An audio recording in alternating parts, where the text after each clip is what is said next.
పూసాయమ్మా ఎన్నేలా ఇక ఆనందంతో పులకించేను ఈ నేల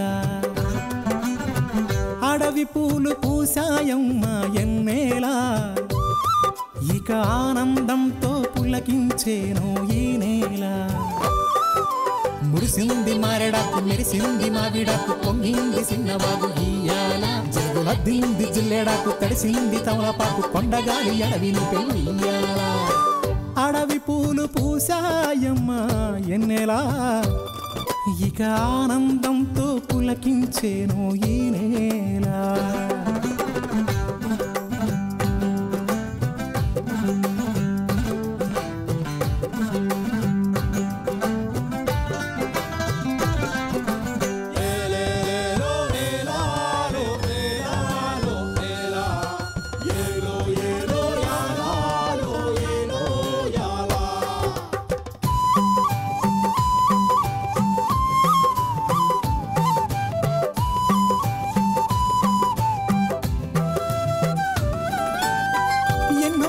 సిన్నాసలున్నాయి ఎన్నో ఊసులు పంచుకున్నాయి కలిసే తోడుగా బతికేలా గువ్వలు గూడు కట్టుకున్నాయి గుండెల్లో ప్రేమ నింపుకున్నాయి కాలం కలిసే రావాలా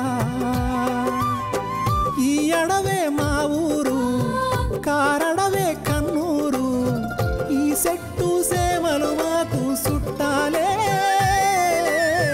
మాకున్న కట్టాలు తీరుత్తది అమ్మోరు మా పిల్ల జల్ల సల్లగా నూరేళ్ళు ఉండేళ్ళు దీయించు తల్లి మిన్నేరు మిలమిల సెలయేటి గలగల సిన్నారి నవ్వున నిలవాల కళ్ళ కపటాలు ఎరగని ఈ మంచి మనసుల బతుకుల్లో తొలి పొట్టు కొడవాల అడవి పూలు పూసాయమ్మా ఎన్నేలా ఇక ఆనందంతో పులకించేను ఈ నేల ఇక ఆనందంతో పులకించేను ఈ నేల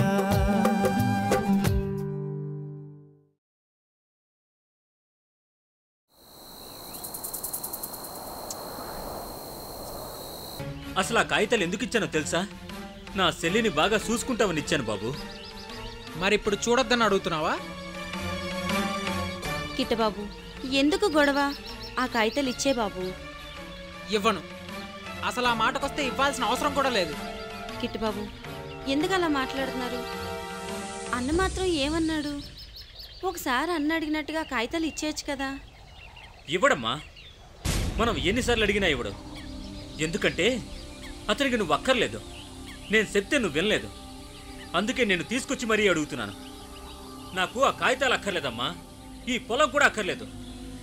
నీకితని మనస్తత్వం తెలుస్తుందనే నేను అడిగాను. అంతకు మించి ఇంకేం లేదమ్మా. కిట్టబాబు అవునా?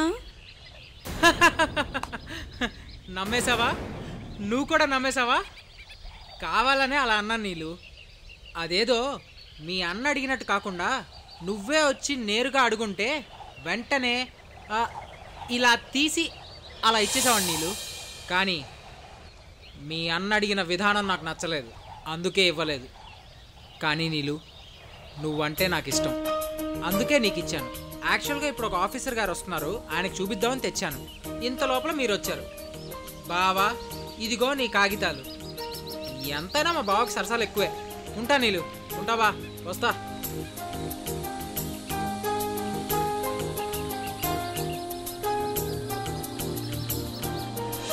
ఏంటమ్మా ఇతను ఇలా మాట్లాడుతున్నాడు? కిట్టబాబు ఎప్పుడు ఇంతే అన్న, ఇలానే అల్లరి చేస్తాడు. ఇదిగో అన్న నీ పొలం కాగితాలు, మాకేం అక్కర్లేదులే.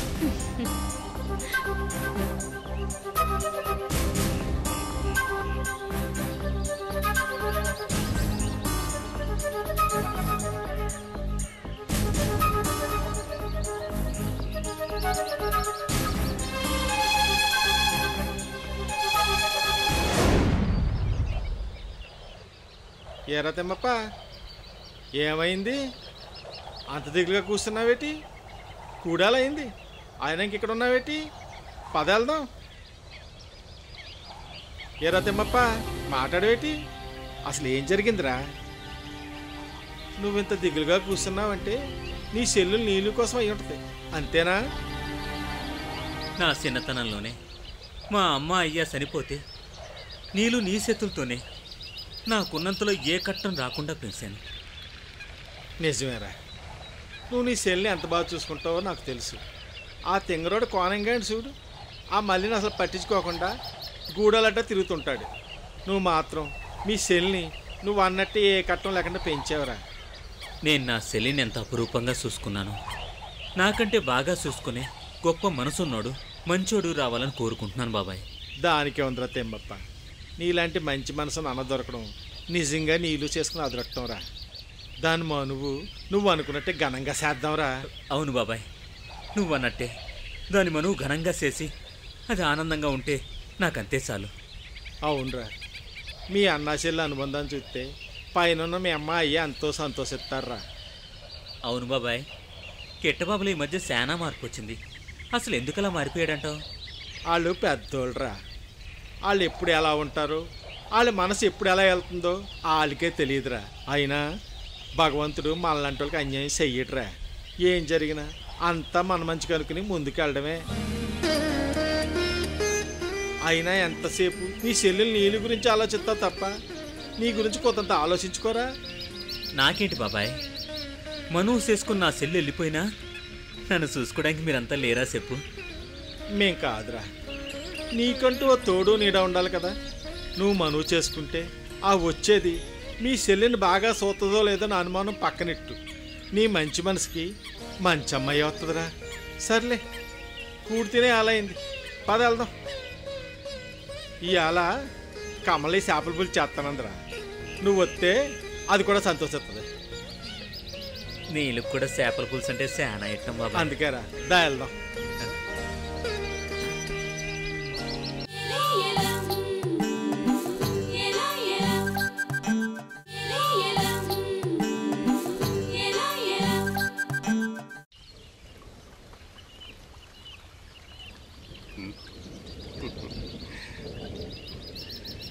ఏం కమరి ఇలా వచ్చావు? మీకు తగిలిన గాయం తగ్గిందో లేదోనని. తగ్గిపోయింది. ఆ రాజమయ్య వచ్చి ఏదో సంజీవని వంటి మందిచ్చి నిమిషాల్లో మాయం చేశాడు. పైన తగిలిన గాయం కాదు, మీ మనసుకు తగిలిన గాయం. నిజమే కమలి, కానీ పైన తగిలిన గాయం, నా మనసుకు తగిలిన గాయం రెండూ నేను చేసుకున్నవే. నిన్ను కొట్టాలని విసిరిన ఆ చెట్టు కొమ్మ తిరిగొచ్చి నాకు తగిలినట్టే ఎంతో మందికి వాళ్ళ పిల్లల్ని దూరం చేశాను. అందుకే ఈరోజు నా కొడుకు నాకు దూరం అయిపోయాడు. ఆ రకంగా నేను చేసిన చెడు నాకే తగిలింది. ఆకాశం మీద రాయి వేస్తే అది తిరిగొచ్చి మన మీదే పడుతుంది. అందుకే దేవరా, మంచికి సెడెప్పుడు చేయకూడదంటాడు మా లచ్చన్న. అంటే ఓసారి మా లచ్చన్న పంచభూతాల గురించి చెప్పాడు. భూమి, నీరు, గాలి, ఆకాశం ఇవన్నీ దేవుళ్లతో సమానం. అంటే మంచికి మరో రూపం. వాటి మీదకు రాయి వేస్తే తిరిగి మనకే సెడు జరుగుతుందని చెప్పాడు. అంటే భూమి మీదకు గట్టిగా రాయి విసిరితే భూమి మీద ఉన్న దుమ్ము ధూళితో పాటు చిన్న చిన్న రాళ్ళు కూడా వచ్చి మనకు తగులుతాయి. అలాగే నీటి మీద, గాలి మీద, ఆకాశం మీద రాయి విసిరినా అంతే అని చెప్పాడు. ఇప్పుడు మీరు అంటుంటే ఆ రోజు మా మామ చెప్పిన మాటలు గుర్తుకొస్తున్నాయి. లచ్చన్న చాలా తెలివైనవాడు. అంతేకాదు, పైకి కనిపించని మహా ఋషి లాంటివాడు. ఎంతైనా రాజమయ్య చేతిలో పెరిగాడు కదా, అంతా ఆయన ప్రతిబింబమే. మా మామ కూడా ఎప్పుడూ చెప్తుంటాడు, మనిషి ఎప్పుడూ చెడ్డవాడు కాదు, అలా అని మంచోడు కాదు అని. ఎందుకని అడిగితే, ఇందాక చెప్పినట్టు మనిషి పంచభూతాలతో తయారయ్యాడు. అందుకే అవి ప్రకృతి పరిస్థితుల్ని బట్టి ఎలా ప్రవర్తిస్తాయో మనిషి కూడా అలాగే ప్రవర్తిస్తాడని చెప్పాడు. ఓహో, చాలా బాగా చెప్పాడు. ఇది వింటుంటే ఇదే నిజమేమో అనిపిస్తోంది. ఏదేమైనా కమలి, నువ్వు చాలా అదృష్టవంతురాలివి. ఎందుకు దేవరా? లచ్చన్న లాంటి వాడికి భార్య కాబోతున్నావు కదా. నిజమే బాబు, ఆ విషయం నేను కూడా చాలాసార్లు మా మామతో చెప్పాను. ఇది నిజం. మీకెలా ఉందో చూసిపోదామని వచ్చాను బాబు. వెళ్ళొత్తాను బాబు.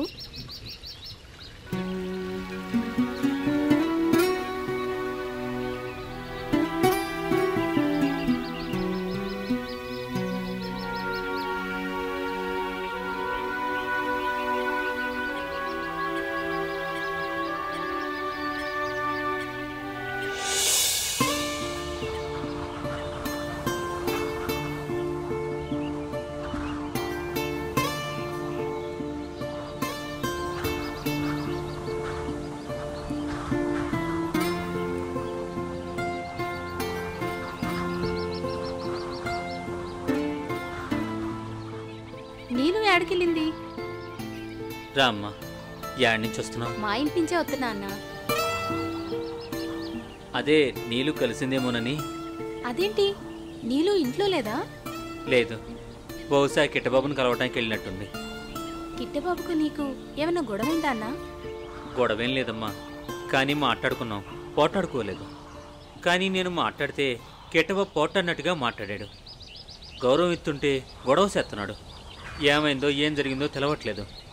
ఏం చేయాలో కూడా పాలు పోవట్లేదు. బాధపడకన్నా, అన్నీ సర్దుకుంటాయి. వాళ్ళిద్దరి మధ్యన మనం కలవ చేసుకుంటే అలాగే ఉంటుంది. అందుకే వాళ్ళ గొడవేదో వాళ్ళదే అని వాళ్ళు వదిలేయడమే మంచిది. అదేదో నీళ్ళు కిట్టబాబే చూసుకుంటారు. ఎలా వదిలేయమంటావమ్మా? వాళ్ళకి ఇంకా మనువు చేయలేదు. ఇంకా మనువు కాకుండానే ఎన్ని సమస్యలు సృష్టిస్తుంటే రేపు మరిన్ని సమస్యలు వస్తాయేమని భయంగా ఉందమ్మా. అసలు కిట్టబాబు ఎందుకు అలా ప్రవర్తిస్తున్నాడో తెలుసా? తెలీదు, కానీ అతని చేతికి నా పొలం కాగితాలు ఇచ్చినప్పటి నుంచి అలా ప్రవర్తిస్తున్నాడు.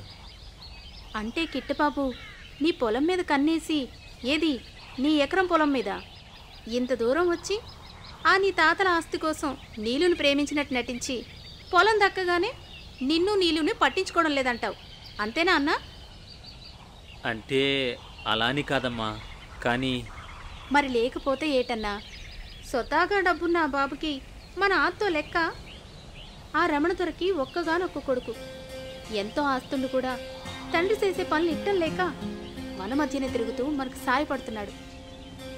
దానికి మనం మోసగాడనే ముద్ర ఎత్తున్నాం, అవునా అన్నా? అంత మాట అంటలేదు తల్లి, కానీ ఎప్పుడు ఉన్నట్టు లేడు అంటున్నాను. ఇదివరకు గౌరవంగా మాట్లాడినోడు ఇప్పుడు పెడసరంగా మాట్లాడుతున్నట్టుగా అనిపిస్తుంది. అవునా అన్నా? ఏదైనా మన మనసుని బట్టే ఉంటుంది. అప్పుడు కిట్టబాబు నీ దుట్టులో దేవుడు, అందుకని ఎలా మాట్లాడినా నీకు ఇట్టంగానే ఉండేది. కాబట్టి మంచివాడుగా గౌరవంగా మాట్లాడినట్టు అనిపించేది. ఇప్పుడు అతని మీద ఎన్నో అనుమానాలు. అందుకే అతన్ని ఎలా అనుకోవాలో తెలియక సతమతమవుతున్నావు. అందుకే ప్రతిదీ పెడసరంగా కనబడుతుంది. ఏమంటావు? నిజమేనేమోనమ్మా.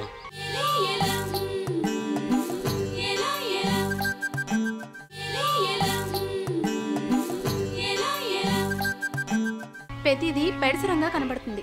ఏమంటావు? నిజమేనేమోనమ్మా. చూసావా, ఇప్పటికీ నీకు కిట్టబాబు మీద అనుమానం పోలేదు. అందుకే నిజమేమోనమ్మా అంటున్నావు కానీ నిజమేనమ్మా అనట్లేదు. అమ్మయ్యా, చూసావా అన్న, మన మనసులో అనుమానాలు, అసూయలు, దేశాలు ఉంటే మనిషి విచారంగానే ఉంటాడు. ఏమీ లేకపోతేనే నీలా ప్రశాంతంగా నవ్వుతాడు. గడుసు పిల్ల, మొత్తానికి నీ నీలుకి కిట్టబాబుకి మనువు చేద్దామని కంకణం కట్టుకున్నావు. సరే, మీ ఇట్ట ప్రకారమే చేద్దాం. తర్వాత అన్నిటికీ ఆ దేవుడే దానికి తోడుగా ఉంటాడు. ఏ నువ్వుండవా? దేవుళ్ళంటి నీ చల్లని మనసే అన్నా. నీలుకి అసలైన తోడు నీడా నువ్వే. నీలుకి నిన్ను మించిన తోడు ఇంకెవరున్నారన్నా? నువ్వు ధైర్యంగా ఉంటే నీలు ఆనందంగా ఉంటుంది. నేను నీలుతో మాట్లాడతాను. వెళ్ళొత్తా అన్నా? నువ్వు జాగ్రత్తమ్మా.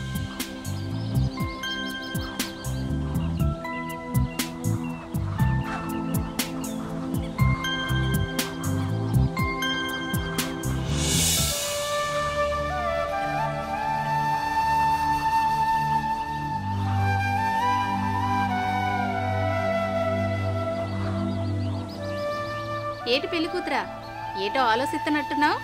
నువ్వు కూడా నన్ను ఆట పట్టిస్తున్నావా కమలి? చచా, అదేమీ లేదు. జరగబోయేది చెప్తున్నాను. అసలు జరుగుతుందో లేదో అని నేను ఆలోచిస్తున్నాను. ఏంటి నీళ్ళు, నువ్వు కూడా అక్కడ చూస్తే తిమ్మప్పన్న, ఇక్కడ చూస్తే నువ్వు. ఏటో అయిపోయినట్టు, కొంపులు మునిగిపోయినట్టు కంగారు పడుతున్నారు. ఇప్పుడు అసలు ఏమైందని? కిష్టబాబు ఇదివరకట్లా ఉండట్లేదు, అంతేనా? ఈ మాత్రం దానికి ఇంత బాధపడిపోతే ఎలా? మొన్నటిదాకా కిట్టబాబు కొంచెం ఖాళీగా ఉండి ఈ అడవంతా సరదాగా తిరిగేవాడు. అదే ఈ అల్లరి పిల్లతో బోల్డ్ కబుర్లు చెప్పేవాడు. ఇప్పుడు కిట్టబాబు పనిలో పడ్డాడు. మగాడన్నాక ఆ మాత్రం కట్టపడొద్దా? అన్న చెల్లెళ్ళిద్దరూ కలిసి పెద్ద రాద్ధాంతం చేస్తున్నారు. రాద్ధాంతం అది కాదు కమలి, కిట్టబాబు మాటల్లోనే ఏదో తేడా వచ్చింది. అవునా? సరిగా మాట్లాడలేదా? కొంప తీసి నత్తిగా నొచ్చిందంటావా? సరిగా మాట్లాడలేక నీ నీ నీ నీళ్ళు అంటున్నాడా? అలా కాదు. అలా కాదు ఇలా కాదు మరెలా? నీ నీ నీ నీ నీళ్ళు.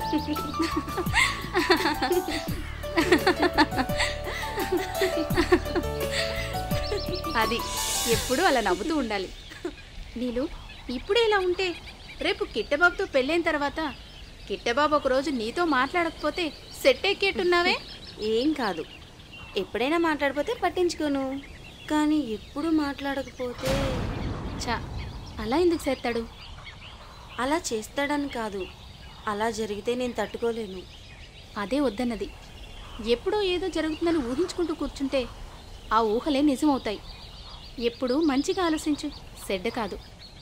మరి కీడించి మేలించమంటారు కదా. ఓహో, ఈ సామెత నీ కిట్టబాబు చెప్పాడా? అవును. అవునా, ఇంకేం చెప్పాడు? ఎప్పుడు మంచిగా ఆలోచించమన్నాడు. ఓహో, దీన్ని ఇంగ్లీషులో ఏమంటాడో చెప్పలేదా? చెప్పాడు. ఏం చెప్పాడు? థింకు, పోజు, టిటియు. ఏటేటి నాకు నేర్పు. థింకు, పోజు, అప్పుడు నేర్పని చూడు పోజు. ఆ పోజ్ అనమాట. ఎవరైనా టీ ఇమ్మంటాం కదా, ఆ టీ అనమాట. ఇప్పుడు రెండు కలిపి చెప్పు. టింకు, పోజు, టీటివు.